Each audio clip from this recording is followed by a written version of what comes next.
சித்தருக்கெல்லாம் சித்தர் சிவனே போற்றி. நம்மளோட பதிவுகளில் இதுவரைக்கும் 12 ராசிகளுக்குமான சித்திரை மாத ராசி பலன்களை பார்த்துட்டு வந்தோம். இனி வரக்கூடிய பதிவுகளில் 12 ராசிகளுக்குமான மே மாத ராசி பலன்களை பார்க்க இருக்கிறோம்.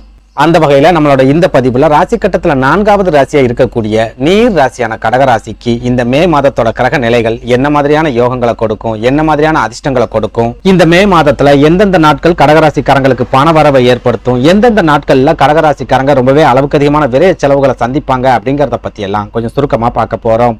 அதுலயும் முக்கியமா இந்த மே மாதத்துல தான் குரு பகவானோட பயிற்சி நடக்க இருக்குது. குரு பகவான் உங்க ராசிக்கு 11வது வீடான லாபஸ்தானத்துக்கு பயிற்சியாக போறார். இந்த குரு பயிற்சிக்கு அப்புறமா உங்க வாழ்க்கையில நீங்க என்ன மாதிரியான மாற்றங்களை எல்லாம் சந்திக்க போறீங்க அப்படிங்கறத பத்தியும் கொஞ்சம் சுருக்கமா பார்க்க போறோம். அதனால கடகராசி அன்பர்கள் இந்த வீடியோவை கொஞ்சம் கூட ஸ்கிப் பண்ணாம கடைசி வரைக்கும் முழுமையா பாருங்க. நீங்க ஸ்கிப் பண்ணி வீடியோவை பாக்குறீங்க அப்படின்னா நான் என்ன சொல்ல வரேன் அப்படிங்கறதே உங்களுக்கு புரியாம போயிடும்.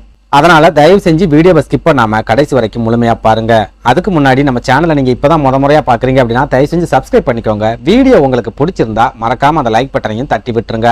அதை விட முக்கியமா உங்களை மாதிரியே அதிர்ஷ்டமே இல்லாத ஒரு வாழ்க்கையை வாழ்ந்துட்டு வரக்கூடிய கடகராசிக்காரங்க உங்க நட்பு வட்டாரத்திலேயோ அல்லது சொந்த பந்தத்திலேயோ இருக்காங்க அப்படின்னா அவங்களுக்கு இந்த வீடியோவை மறக்காம ஷேர் பண்ணி விட்டுருங்க. கடகம் அப்படின்னாலே அதிர்ஷ்டமே இல்லாத ஒரு ராசி அப்படின்னு சொல்லலாம். எதனால இப்படி சொல்றேன் அப்படின்னா இவங்க ரொம்ப கஷ்டப்பட்டு உழைப்பாங்க. ஆனா இவங்க உழைப்புக்கு உண்டான அங்கீகாரம் அப்படிங்கிறது இவங்களுக்கு கிடைக்காது. நடிக்கிறவனுக்கு கிடைக்கிற பதவியும் பணமும் உழைக்கக்கூடிய கடகராசிக்காரங்களுக்கு கிடைக்காது. குறிப்பா இவங்க ஒரு நிறுவனத்துல வேலை பார்க்கறாங்க அப்படின்னா ரொம்பவே கஷ்டப்பட்டு உழைப்பாங்க, விசுவாசமா அந்த நிறுவனத்துக்கு உழைப்பாங்க. ஆனாலும் இவங்க வேலைக்கு தகுந்த அங்கீகாரம் அப்படிங்கிறது இவங்களுக்கு கிடைக்காது. சரியான பதவி உயர்வு அப்படிங்கிறது இவங்களுக்கு எப்பவுமே கிடைக்காது. ஆனா இவங்களுக்கு அப்புறமா வேலைக்கு சேர்ந்து வேலை செய்யற மாதிரி நடிச்சவங்க எல்லாரும் பதவி உயர்வு பெற்று மேலதிகாரியா ஆயிருப்பாங்க. நிறைய சம்பள உயர்வு அப்படிங்கிறது அவங்களுக்கு கிடைச்சிருக்கும். அவங்களுக்கு கீழே இவங்க வேலை பார்க்க வேண்டிய ஒரு துர்பாக்கியமான நிலைமையும் ஒரு சில கடகராசிக்காரங்களுக்கு அமைஞ்சிருக்கும். இதனாலதான் நான் ஆரம்பத்திலேயே கடகராசிக்காரங்க அதிர்ஷ்டமே இல்லாத ஒரு ராசிக்காரங்க அப்படின்னு சொல்லியிருந்தேன். அடுத்ததா குடும்ப வாழ்க்கையை எடுத்துக்கிட்டோம் அப்படின்னாலும் பெரும்பாலான கடகராசிக்காரங்க குடும்பத்தை உயிருக்கு மேலா நேசிப்பாங்க. குடும்பத்துக்காகவே வாழ்வாங்க. ரொம்ப கஷ்டப்பட்டு குடும்பத்துக்காகவே உழைப்பாங்க. வேலை செய்யற இடத்துல எவ்வளவு அவமானங்கள் ஏற்பட்டாலும் குடும்பத்தை மனசுல வச்சுக்கிட்டு அந்த அவமானங்கள் எல்லாம் சகிச்சுக்கிட்டு இவங்க வேலை பார்த்துக்கிட்டு இருப்பாங்க. ஆனாலும் இவங்க எந்த குடும்பத்தை தன்னோட தோல்ல சுமந்துகிட்டு இருக்காங்களோ அந்த குடும்பத்துக்கிட்ட இருந்தே இவங்களுக்கு சரியான ஆதரவு அப்படிங்கிறது கிடைக்காது. பெத்தவங்க இவங்களுக்கு ஆதரவா இருக்க மாட்டாங்க. அப்படி இல்லைன்னா பெத்தவங்க மூலமா பெரிய அளவுக்கு இவங்களுக்கு உதவிகள் அப்படிங்கிறது கிடைக்காது. பெத்தவங்க மூலமா பிரயோஜனமே இல்லாத ஒரு சூழல் தான் இருக்கும். தம்பி தங்கைகள் இருக்காங்க அப்படின்னா அவங்க இவங்க கிட்ட இருந்துதான் உதவிகளை எதிர்பார்ப்பாங்க. அவங்க மூலமா இவங்களுக்கு எந்த விதமான உதவிகளும் கிடைக்காது. தம்பி தங்கைகள் இவங்களுக்கு ஆதரவாகவும் இருக்க மாட்டாங்க. ஒரு சில கடகராசிக்காரங்க தம்பி தங்கைகளே முதல் எதிரியா இருக்கக்கூடிய ஒரு சூழலையும் சந்திச்சிருப்பாங்க. இதெல்லாம் விட முக்கியமா திருமணத்துக்கு அப்புறமா இவங்களோட வாழ்க்கை துணையும் இவங்களை பத்தி சரியா புரிஞ்சுக்க மாட்டாங்க. இவங்க எடுக்கக்கூடிய முயற்சிகளுக்கு அவங்களும் முட்டுக்கட்டையை தான் போடுவாங்க. அதே போல இவங்க சொந்தமா தொழில் செஞ்சுட்டு இருக்காங்க அப்படின்னாலும் இவங்களுக்கு அப்புறமா தொழில் ஆரம்பிச்சவங்க பெரிய அளவுல முன்னேறி இருப்பாங்க. பெரிய அளவுல கிளைகளை தொடங்கி இருப்பாங்க. பணம், பேர், புகழ் அப்படின்னு நல்ல ஒரு அந்தஸ்தோட தொழிலையும் நடத்திக்கிட்டு இருப்பாங்க. ஆனா கடகராசிக்காரங்களை பொறுத்த வரைக்கும் ஆரம்பிக்கும் போது தொழில் எப்படி இருந்துச்சோ அப்படியே தான் இப்போ வரைக்கும் இருக்கும். தொழில பெரிய அளவுக்கு முன்னேற்றங்கள் அப்படிங்கிறது இவங்களுக்கு இருக்காது. போதாக்குறைக்கு ஒரு சில கடகராசிக்காரங்க சொந்த பந்தங்களையோ அல்லது நெருங்கிய நண்பர்களையோ நம்பி தொழில பணத்தையும் இழந்துட்டு நிற்பாங்க. சுருக்கமா சொல்லணும் அப்படின்னா பெரும்பாலான கடகராசிக்காரங்களுக்கு குடும்பத்துக்கிட்ட இருந்து பெரிய அளவுல அன்போ ஆதரவோ கிடைக்காது. சொந்த பந்தங்களும் நண்பர்களும் இவங்களை ஏமாத்துறதுக்கு தான் முயற்சிகளை செய்வாங்க. வாழ்க்கை துணையும் இவங்களோட திறமைகளை புரிஞ்சிக்காம முட்டுக்கட்டைகளை தான் போட்டுக்கிட்டு இருப்பாங்க. இதனாலதான் ஆரம்பத்திலேயே கடகராசி அப்படின்னாலே அதிர்ஷ்டமில்லாத ஒரு ராசி அப்படின்னு நான் சொல்லியிருந்தேன். இதுல இன்னும் கொடுமையான விஷயம் என்ன அப்படின்னா கடகராசிக்காரங்க தற்சமயம் அஷ்டம சனியோட ஆதிக்கத்துல இருக்கிறதால சமீப காலமா உடல் ஆரோக்கியத்திலையும் ஒரு சில பாதிப்புகளை இவங்க தொடர்ச்சியா சந்திக்க ஆரம்பிச்சிருக்காங்க. குறிப்பா வயிறு சம்பந்தமான பிரச்சனைகள், நரம்பு சம்பந்தமான பிரச்சனைகள், சிறுநீரகம் சம்பந்தமான பிரச்சனைகள், இந்த மாதிரியான ஒரு சில பாதிப்புகளை பெரும்பாலான கடகராசிக்காரங்க இந்த சனி பயிற்சிக்கு அப்புறமா சந்திச்சுட்டு வராங்க அப்படின்னு சொல்லலாம். சுருக்கமா சொல்லணும் அப்படின்னா இவங்களுக்கு குடும்ப வாழ்க்கையில பெரிய அளவுக்கு மகிழ்ச்சியோ சந்தோஷமோ கிடைக்கல. வேலை பார்க்குற இடத்துலயும் சரியான அங்கீகாரம் அப்படிங்கிறது கிடைக்கல. சொந்தமா தொழில் செய்யறவங்க பெரிய அளவுக்கு முன்னேற்றம் இல்லாம ஒரு மந்தமான நிலைமையை சந்திச்சுட்டு வராங்க. போதா குறைக்கு உடல் ஆரோக்கிய பாதிப்புகளையும் சந்திச்சு மனசளவுல முழுமையா உடைஞ்சு போயிருக்கிறாங்க கடகராசிக்காரங்க. இப்படி ஒரு நெருக்கடியான சூழல்ல இந்த மே மாதத்தோட கிரக அமைப்புகளும் குரு பகவானோட பயிற்சியும் கடகராசிக்காரங்களோட வாழ்க்கையில என்ன மாதிரியான மாற்றங்களை கொடுக்கும், என்ன மாதிரியான முன்னேற்றங்களை கொண்டு வரும் அப்படிங்கறத பத்தி பார்க்கலாம்.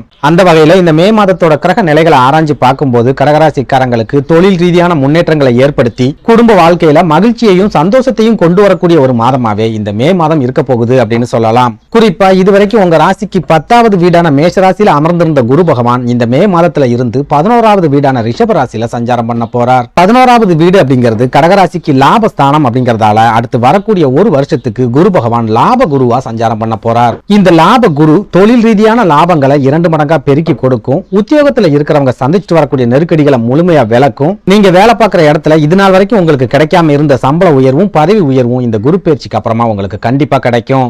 குறிப்பா பெரும்பாலான கடகராசிக்காரங்க வேலை பார்க்கிற இடத்துல உங்க திறமைக்கு சரியான அங்கீகாரமும் மரியாதையும் கிடைக்காம ஒரு மாதிரியான நெருக்கடியான நிலைமையில தான் வேலை பார்த்துக்கிட்டு இருந்திருப்பீங்க. ஆனா இந்த குரு பயிற்சிக்கு அப்புறமா கண்டிப்பா உங்களோட திறமைக்கு உரிய அங்கீகாரம் அப்படிங்கிறது நீங்க வேலை பார்க்கிற இடத்துல கிடைக்கும். உங்களோட கடினமான உழைப்புக்கு தகுந்த பதவி உயர்வையும் சம்பள உயர்வையும் இந்த லாப குரு கண்டிப்பா உங்களுக்கு ஏற்படுத்தி கொடுக்கும். ஒருவேளை இப்ப நீங்க வேலை பார்க்கிற இடத்துல அந்த மாதிரியான பதவி உயர்வோ அல்லது சம்பள உயர்வோ உங்களுக்கு கிடைக்கல அப்படின்னாலும் இந்த லாப குரு உங்களுக்கு வேலை மாற்றத்திற்கான வாய்ப்புகளையும் ஏற்படுத்தி கொடுக்கும். அதனால இந்த வேலையை விட்டுட்டு நம்ம வேற வேலைக்கு போகணும் அப்படிங்கிற ஒரு ஐடியாவோட நீங்க இருக்கீங்க அப்படின்னா இந்த குரு பயிற்சிக்கு அப்புறமா வரக்கூடிய காலகட்டத்தை நீங்க தாராளமா பயன்படுத்திக்கலாம். உங்க திறமைக்கு சரியான மரியாதை கிடைக்கிற மாதிரியான வேலை வாய்ப்புகள் உங்களை தேடி வருது அப்படின்னா நீங்க கொஞ்சம் கூட யோசிக்காம அந்த வேலை வாய்ப்புகளை தாராளமா ஏத்துக்கலாம். அதே நேரம் இது நாள் வரைக்கும் குரு பகவான் மேஷ ராசியில இருந்ததால அவர் உங்க ராசிக்கு 2வது வீடான குடும்பஸ்தானத்தை நேரடியா பார்த்துக்கிட்டு இருந்தார். இதனால குடும்ப வாழ்க்கையில சிக்கல்களும் பிரச்சனைகளும் இருந்தாலும் பெரிய அளவுக்கான போராட்டங்கள் இல்லாம ஒரு மாதிரி சுமூகமான வாழ்க்கையை நீங்க வாழ்ந்துட்டு வந்தீங்க. ஆனா இந்த குரு பயிற்சிக்கு அப்புறமா குரு பகவான் ரிஷபராசிக்கு பயிற்சி ஆகிறதால குரு பகவானோட பார்வை உங்க ராசிக்கு 2வது வீட்டுல இருந்து முழுமையா விலகுது. இதனால குடும்ப வாழ்க்கையில மறுபடியும் பிரச்சனைகளும் போராட்டங்களும் தலை தூக்கக்கூடிய காலகட்டமா அடுத்து வரக்கூடிய ஒரு வருடமும் இருக்க போகுது. குறிப்பா கணவன் மனைவிக்கிடையே ஒரு சில சண்டை சச்சரவுகள் ஏற்படுறது, மனக்கசப்புகள் ஏற்படுறது, ஈகோ சம்பந்தமான பிரச்சனைகள் ஏற்படுறது, கணவனுக்கோ அல்லது மனைவிக்கோ உடல் ஆரோக்கியத்துல பாதிப்புகள் ஏற்படுறது, அப்படி இல்லைன்னா குடும்பத்துல இருக்கிறவங்களோட உடல் ஆரோக்கியத்துல பாதிப்புகள் ஏற்படுறது, இந்த மாதிரியான ஒரு சில பிரச்சனைகளை இந்த மே மாதத்துல இருந்து கடகராசிக்காரங்க கண்டிப்பா சந்திப்பீங்க. அதனால குடும்பத்துல இருக்கிறவங்களோட உடல் ஆரோக்கியத்துல கடகராசிக்காரங்க கொஞ்சம் அதிகபட்ச கவனத்தை செலுத்துங்க. குடும்பத்துல தேவையில்லாத வாக்குவாதங்களை வளர்த்துக்காதீங்க. முடிஞ்ச வரைக்கும் விட்டு கொடுத்து போகிறதுக்கு முயற்சி பண்ணுங்க. அதுலயும் முக்கியமா உங்க வாழ்க்கை துணை உங்களை புரிஞ்சுக்கணும் அப்படின்னு நினைக்கிறத விட்டுட்டு நீங்க அவங்கள புரிஞ்சுக்க முயற்சி பண்ணுங்க. அவங்களுக்கு ஏத்த மாதிரி உங்களை மாத்திக்கவும் முயற்சி பண்ணுங்க. அதே நேரம் என்னதான் உங்க குடும்ப வாழ்க்கையில ஒரு சில சிக்கல்களை இந்த குரு பயிற்சி ஏற்படுத்தினாலும் குரு பகவானோட பார்வை உங்க ராசிக்கு 3வது வீடான முயற்சி ஸ்தானம் அப்படின்னு சொல்லப்படுற கன்னி ராசியில நேரடியா பதியறதால நீங்க எடுக்கக்கூடிய முயற்சிகள் எல்லாத்திலையுமே உங்களுக்கு வெற்றிகளை தேடித்தரக்கூடிய காலகட்டமா அடுத்து வரக்கூடிய ஒரு வருடமும் இருக்க போகுது. அதுலயும் முக்கியமா தொழில் சம்பந்தமா நீங்க எந்த ஒரு முடிவுகளை எடுத்தாலும் சரி அந்த முடிவுகள் மூலமா உங்களுக்கு சிறப்பான வெற்றிகள் அப்படிங்கிறது கிடைக்கும், சிறப்பான லாபங்கள் அப்படிங்கிறது கிடைக்கும். இதனால் வரைக்கும் உங்க தொழில இருந்துட்டு வந்த ஒரு மாதிரியான மந்த நிலைமை இந்த குரு பயிற்சிக்கு அப்புறமா முழுமையா விலகும். தொழில படிப்படியா ஒரு சில முன்னேற்றங்கள் அப்படிங்கிறதும் கண்டிப்பா ஏற்படும். அடுத்ததா இந்த மே மாசத்துல உங்களோட உடல் ஆரோக்கியத்தை பொறுத்த வரைக்கும் திடீர் முன்னேற்றங்கள் அப்படிங்கிறது ஏற்படாது. ஆனாலும் குருவோட பார்வை 3வது வீட்டுல பதியறதால ஓரளவுக்கு முன்னேற்றங்களை எதிர்பார்க்கலாம். குறிப்பா இனி வரக்கூடிய காலங்கள்ல குரு பார்வை கிடைக்கிறதால உங்களோட மருத்துவ செலவுகள் படிப்படியா குறைய ஆரம்பிக்கும். பெரிய அளவுல உங்களோட உடல் ஆரோக்கியத்துல மாற்றங்கள் அப்படிங்கிறது தெரிய ஆரம்பிக்கும். அறுவை சிகிச்சை செஞ்சாதான் குணமாகும் அப்படிங்கிற நிலைமையில இருக்கிற நோய்கள் கூட இந்த குரு பயிற்சிக்கு அப்புறமா மருந்து மாத்திரைகள் மூலமாவே குணமாகக்கூடிய ஒரு வாய்ப்பும் கடகராசிக்காரங்களுக்கு கிடைக்க போகுது. அடுத்ததா படிக்கிற மாணவர்களை எடுத்துக்கிட்டோம் அப்படின்னா இந்த மே மாதம் ரொம்பவே அற்புதமான காலகட்டமா இருக்க போகுது. உங்களுக்கான ஒரு சில வாய்ப்புகள் அப்படிங்கிறது இந்த மே மாதத்துல இருந்து கிடைக்க போகுது. அரசு வேலைகளுக்கு முயற்சி செய்யறவங்க, அரசு தேர்வுகளுக்கு தயாராகிறவங்க, இவங்க எல்லாருக்குமே ஒரு சில வாய்ப்புகள் அப்படிங்கறத இந்த மே மாதம் ஏற்படுத்தி கொடுக்க போகுது. அடுத்ததா பண வரவை பொறுத்த வரைக்கும் செவ்வாய் பகவான் இந்த மே மாசத்துல உங்களோட பாக்கியஸ்தானம் அப்படின்னு சொல்லப்படுற மீன ராசியில ராகு பகவானோட இணைஞ்சு சஞ்சாரம் பண்ற காரணத்தால நீங்க எதிர்பார்க்கிற அளவுக்கு சிறப்பான பண வரவு அப்படிங்கிறது இந்த மே மாதத்துல கண்டிப்பா கிடைக்கும். கடன் சம்பந்தமான நெருக்கடிகளை நீங்க முழுமையா தீர்க்கக்கூடிய காலகட்டமாகவும் இந்த மே மாதம் இருக்கும். சுருக்கமா சொல்லணும் அப்படின்னா இது நாள் வரைக்கும் அதிர்ஷ்டம் அப்படின்னா என்னன்னு கூட தெரியாத கடகராசிக்காரங்களுக்கு இந்த குரு பயிற்சி அதிர்ஷ்டத்தை ஏற்படுத்தி கொடுக்க போகுது, யோகங்களை கொண்டு வர போகுது, ஒரு சில அற்புதமான மாற்றங்களையும் வாழ்க்கையில ஏற்படுத்த போகுது. நன்றி, வணக்கம்.